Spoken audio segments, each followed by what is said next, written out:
आदिवासियों के साथ जो अत्याचार हुआ, 15,000 सेना ने आदिवासियों का घर ही जलाया नहीं, उसने बीरभूम इलाका में कम से कम 50 हाथी को पागल बनाया गया और पागल करके छोड़ा भी गया। और उन घरों को, क्योंकि पहले तो जंगल में जो घर होता था वो झोपड़ी होता था, पारिक हाथी के पैरों तले कुचला गया, इंसान को कुचला गया, माँ को कुचला गया, बहन को कुचला गया, लड़का लड़की को कुचला गया, और इतना बड़ा इतिहास छुपाया गया। और आज विशेष संताल को मुद्दा बना करके वो बंदी दे रहे हैं, छुट्टी दे रहे हैं, ताकि जातियों में ही बटा रहे। और जितना ज़्यादा जातियों में बटा रहेंगे ब्राह्मण साहूकार लोग, उतना ही शासन प्रशासन में वो ऊपर रहेगा, और ये रहने के लिए वो लोग ये सारा काम कर रहे हैं। नमस्कार, मैं अनंत, आप लोग देख रहे हैं MN वार्ता। आज 30 जून महा हूल दिवस शुभ अवसर पर हम लोग बात कर लेंगे। हमारा साथ उपस्थित है माननीय कृष्णा टुडू सर, तो इनसे हम पूछ लेंगे कि इस हूल दिवस अवसर पर क्या क्या करते हैं या किस लिए ये हूल दिवस पालन किया जाता है। जोहार साथियों, मैं सामाजिक कार्यकर्ता बांसर से हूँ, और आज 30 जून है। क्रांतिकारी सीतू कानू चांद भैरव का जो अंग्रेज़ों के साथ लड़ाई हुआ था, और इस क्रांतिकारी हूल दिवस पर सभी को नम अभिनंदन। तो आप लोगों ने आज इस सवाल को उठाया है, तो इसके लिए मैं बहुत बहुत धन्यवाद करता हूँ। आज जो हूल दिवस था वो एक बहुत ही क्रांतिकारी दिवस था। वो संतालों का खासकर प्रचार किया गया मीडिया के द्वारा, गलत इतिहास के द्वारा। एक्चुअली सिर्फ संतालों का नहीं है, टोटल आदिवासी समूह का वो हूल दिवस था। और ये आज़ादी का आंदोलन था उस समय का। ये जो आज़ादी का आंदोलन था उस समय आदिवासी, जिन यहूदी के वंश ने, जो ब्राह्मण क्षत्रिय वैश्य जो साहूकार महाजन है, जब इस देश में प्रवेश किए, प्रवेश करने के बाद कुछ समूहों को जंगल में भागना पड़ा, क्योंकि ब्राह्मण लोग जो थे वो लोग आक्रमणकारी थे, और आक्रमणकारी की वजह से इस देश में बहुत ज़्यादा हिंसक हुआ। उस हिंसक की वजह से आदिवासी को जंगल में भागना पड़ा। ये हमारे सामने इतिहास है। तो ये जो हूल दिवस है, बोला जाता है कि आदिवासी संप्रदाय का लोगों ने मनाता है, लेकिन अभी हम लोग सोशल मीडिया में बहुत सारा देखने मिलता है कि हर व्यक्ति इस हूल दिवस मनाता है। इसके रीज़न क्या बताएंगे? हर व्यक्ति बोले तो आदिवासी ही ज़्यादातर मना रहे हैं, लेकिन इसमें भी एक जो सबसे बड़ा कमियां है, आदिवासी का मंच होता है, आदिवासियों का जो भी रीति रिवाज है वो होता है, लेकिन वहाँ पर विशेष अतिथि उद्घाटक के तौर पर जिन यहूदी ब्राह्मणों ने हमारे महापुरुषों को मारा, उन लोगों को बुलाया जाता है। और इतिहास अगर सही से जानने का हम लोग कोशिश करें एविडेंस के तौर पर, तो आदिवासी 1285 से लड़ रहे हैं। पहला लड़ाई जो था वो हिरासा कमाल हीरो का अफगानों के साथ, वो बहुत बड़ा मुक्ति का संग्राम था। चाहे वो राजकुमारी हसला कुमारी हो, चाहे वो महारानी दुर्गावती हो, चाहे वो वीर नारायण सिंह मुगलों के विरोध हो, चाहे गुजरात में महानायक का संग्राम हो, तो 1285, 1326 या 1564, तो उस तरह से अगर सही मायने में देखा जाए आदिवासियों का आंदोलन 1285 से लेकर के 1945 तक अंडमान द्वीप समूह में जनजातियों द्वारा, आदिवासी द्वारा अपनी ज़मीन को बचाने के लिए ये सारा का सारा शहादत दिवस हुआ है। और ज़मीन उस समय हमारे आदिवासी जंगल में जब वो जाने के लिए, रहने के लिए मजबूर हुए, तो वो जंगल को उजाड़ करके घर बनाते थे, खेती करते थे, और उस खेती में अंग्रेज़ का सहारा ले करके उस समय जो विदेशी थे, एक तो ब्राह्मण साहूकार विदेशी थे, क्षत्रिय साहूकार थे, वैश्य साहूकार थे, और दूसरा विदेशी, चाहे वो मुगल था चाहे वो अंग्रेज़ था, जिस समय जिस विदेशी को इन लोगों ने बुलाया, वो ब्राह्मण लोग इसलिए बुलाया क्योंकि इस देश में कैसी खेती करना है, क्या करना है, नहीं करना है। ये बंजारन जाति थे, सही मायना में कहा जाए अगर ब्राह्मण लोग, और इन लोगों ने अपने अलग भाई विदेशी को बुलाया इस भारत को चलाने के लिए, और उसके तहत आदिवासियों के ऊपर टैक्स लागू किया गया। क्योंकि आप इस जंगल के बीच में खेती बाड़ी कर रहे हो, बिजनेस कर रहे हो, तो इसके लिए आपको टैक्स अदा करना पड़ेगा।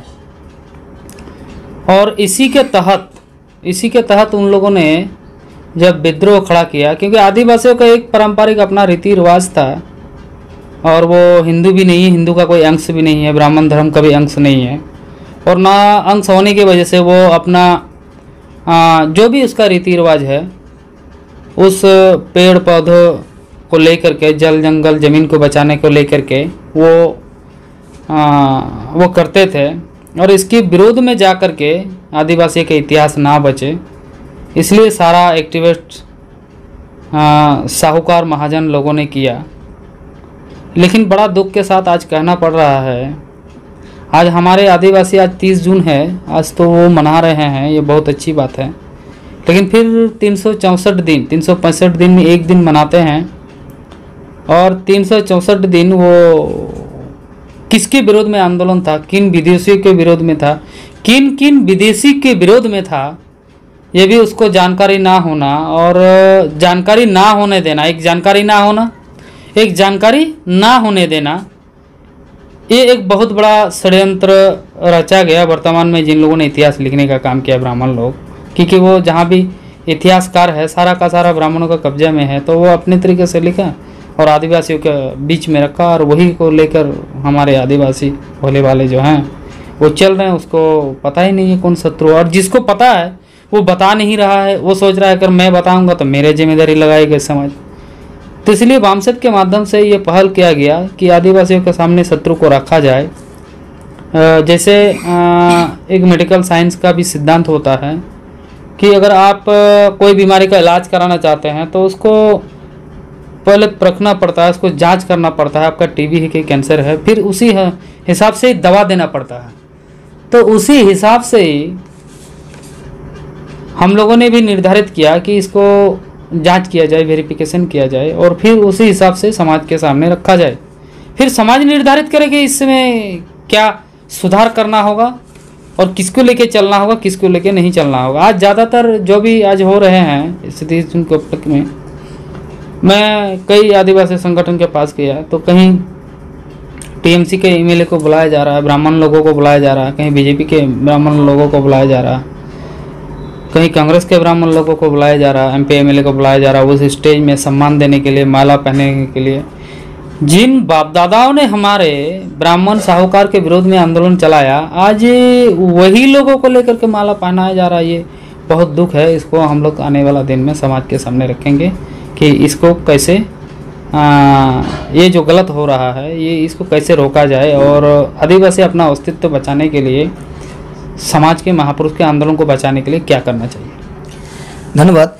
तो आज क्रांतिकारी महा हूल दिवस, तो इस हूल दिवस का अवसर में आप समाज को क्या मैसेज देना चाहेंगे? देखिए, मैसेज तो बहुत सारा मैसेज देना है, मैसेज देने के लिए तो बहुत सारा है। मैं कुछ तथ्य रखना चाहता हूँ। सिद्धू कानू ने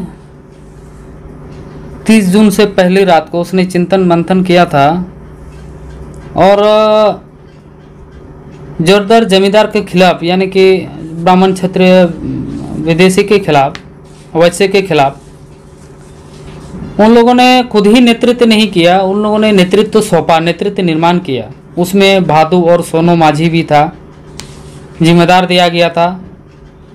और उन लोगों ने इतना मजबूत आंदोलन किया था कि भागलपुर कमिश्नर को, कलेक्टर को भी, बीरभूम के दिघी थानादार को धमकी भी दिया था कि 15 दिन का आपको समय दिया जाता है। अगर आप हमारे ऊपर जो अत्याचार हो रहा है, हमारा ज़मीन जो दखल किया जा रहा है, टैक्स लगाया जा रहा है, इसको अगर आप छोड़ के नहीं जाते हैं तो आपके विरुद्ध हम लोग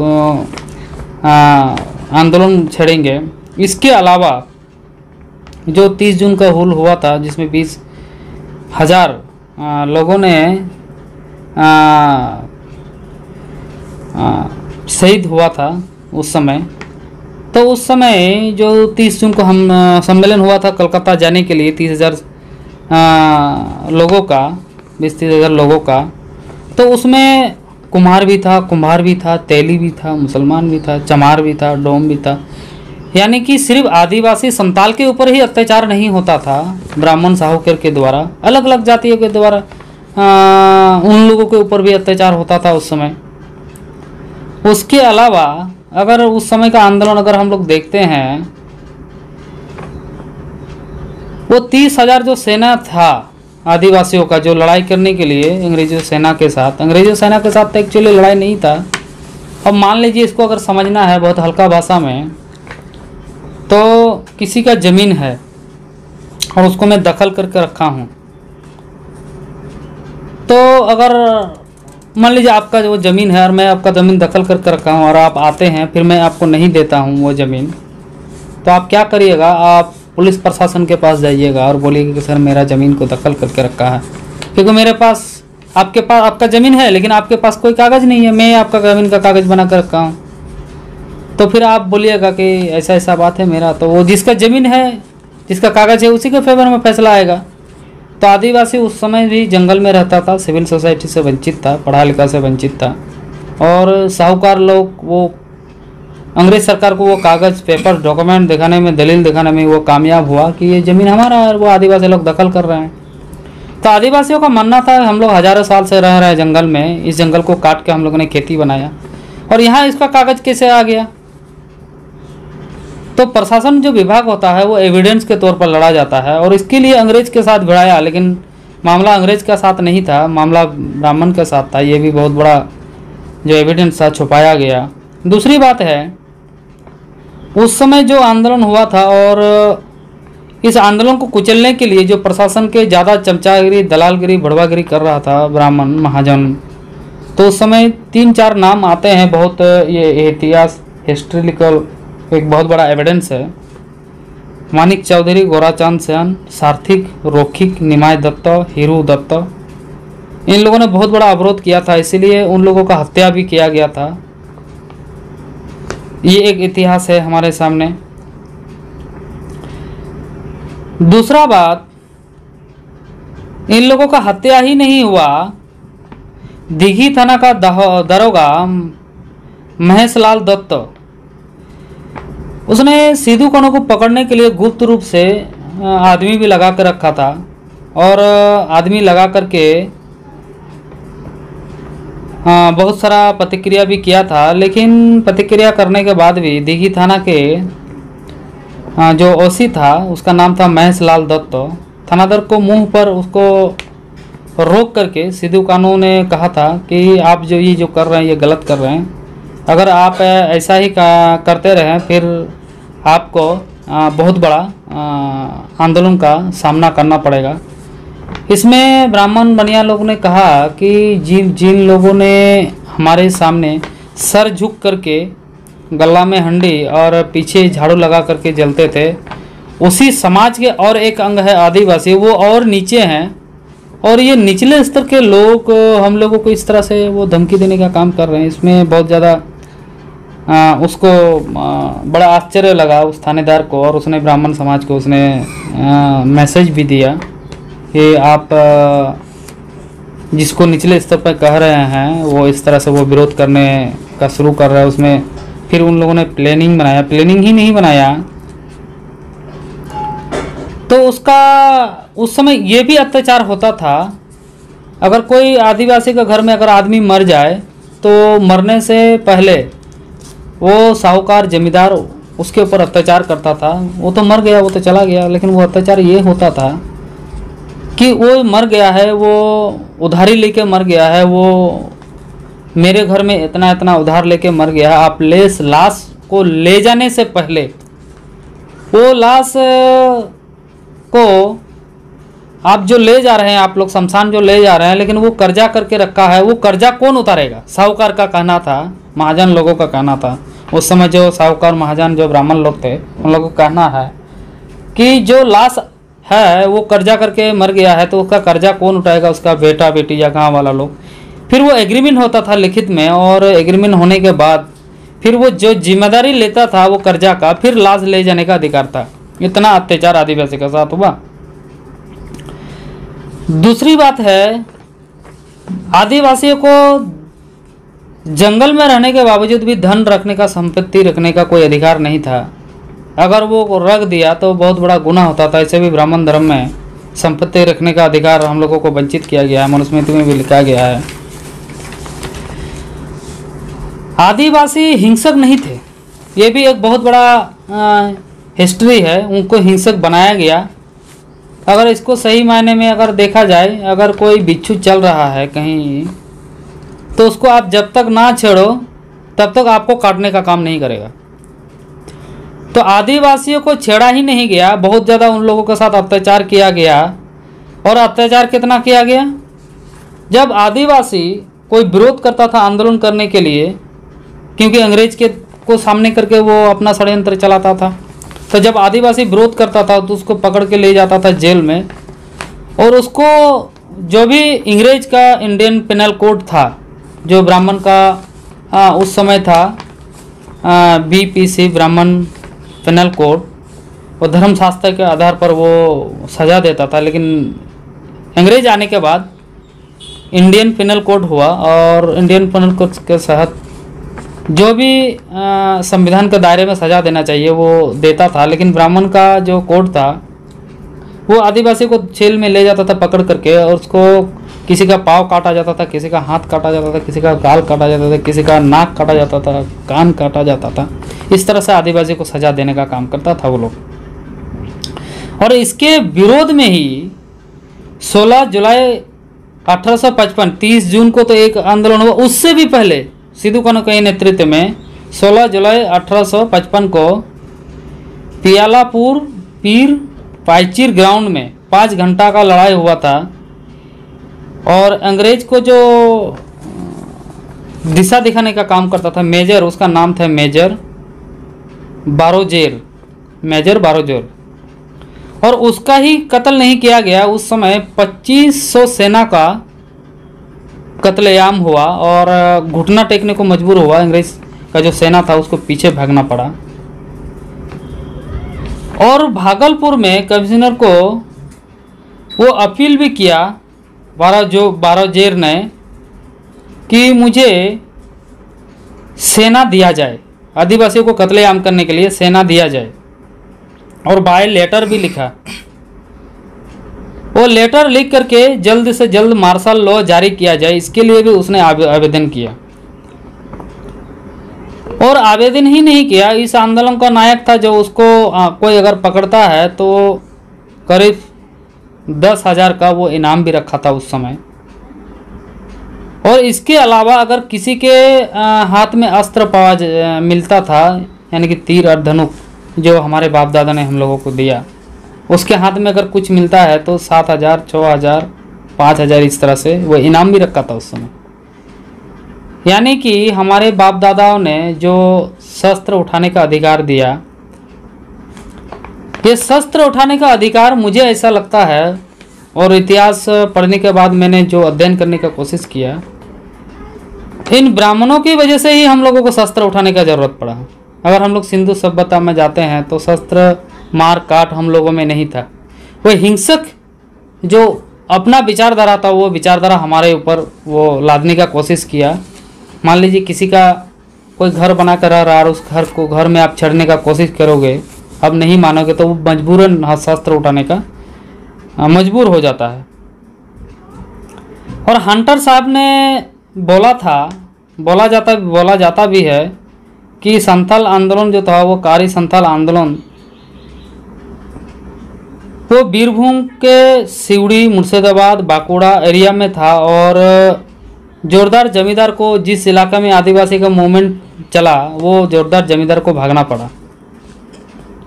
बहुत सारे हमारे आदिवासी भाई भी कहते हैं कि मुसलमान के विरोध में वो प्रतिक्रिया भी देते हैं।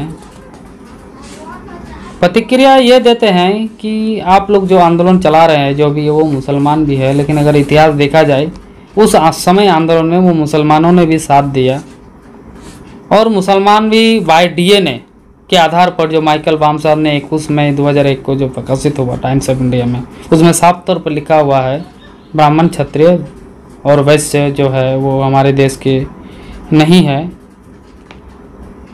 और इसी को ध्यान में रख कर के आज वर्तमान में अभी टीएमसी की सरकार चल रही, इससे पहले वामपंथ की सरकार चलती थी। ये जो आज सिद्ध दुकानों का इतिहास सामने धीरे धीरे सामने आ रहा है, वो इतिहास वो बताने का काम नहीं कर रहे हैं, क्योंकि उसको पता है अगर आदिवासियों को अगर इतिहास पता चला तो हमारा नाश्ता नाबूद मिट जाएगा। इसीलिए 30 जून का सम्मेलन के लिए वो पैसा भी दे रहे हैं, बस दे रहे हैं, दारू दे रहे हैं, ताकि कुछ लोगों को वो प्रोजेक्ट करके सम्मान भी कर रहे हैं। और हमारे लोगों को लग रहा है कि नहीं, हम लोगों का बहुत सम्मान हो रहा है। सम्मान तब ही होगा जब आपका समाज का सम्मान होगा। और ये जो सुख सुविधाएं आज सुनने को मिल रहा है, बहुत सारा सरकारी क्षेत्र में भी छुट्टी दिया गया है, तो क्या हमारे बाप दादाओं का आंदोलन को छुट्टी देने से क्या समस्या का समाधान होगा आदिवासियों का?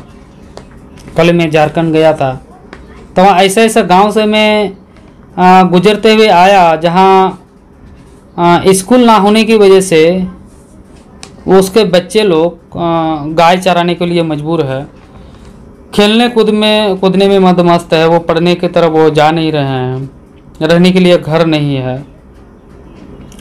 और आदिवासियों को जाति मेंटली विद्वेष उन लोगों के अंदर प्रवेश किया जा रहा है कि ये आंदोलन आप ही लोगों का था, आप ही लोगों ने किया और अंग्रेज के खिलाफ किया।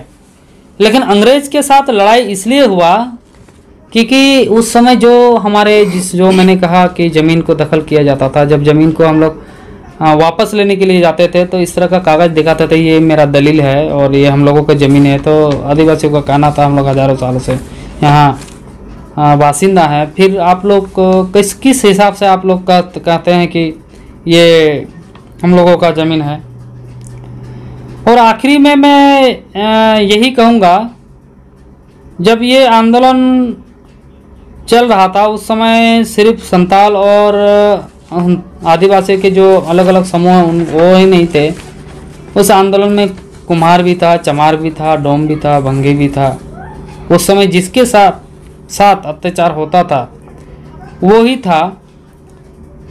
तो ये अगर आदिवासियों के अलावा गैर आदिवासी जो है उन लोगों का भी अगर आंदोलन था तो फिर आज ऐसा क्यों कर रहे हैं भारत सरकार या राज्य सरकार या आज के शासक वर्ग तृणमूल कांग्रेस?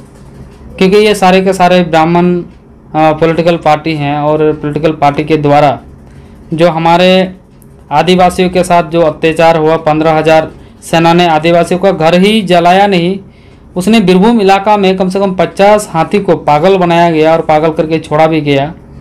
और उन घरों को, क्योंकि पहले तो जंगल में जो घर होता था वो झोपड़ी होता था, पारिक हाथी के पैरों तले कुचला गया, इंसान को कुचला गया, माँ को कुचला गया, बहन को कुचला गया, लड़का लड़की को कुचला गया और इतना बड़ा इतिहास छुपाया गया। और आज विशेष संताल को मुद्दा बना करके वो बंदी दे रहे हैं, छुट्टी दे रहे हैं ताकि जातियों में ही बटा रहे। और जितना ज़्यादा जातियों में बटा रहेंगे ब्राह्मण साहूकार लोग, उतना ही शासन प्रशासन में वो ऊपर रहेगा। और ये रहने के लिए वो लोग ये सारा काम कर रहे हैं।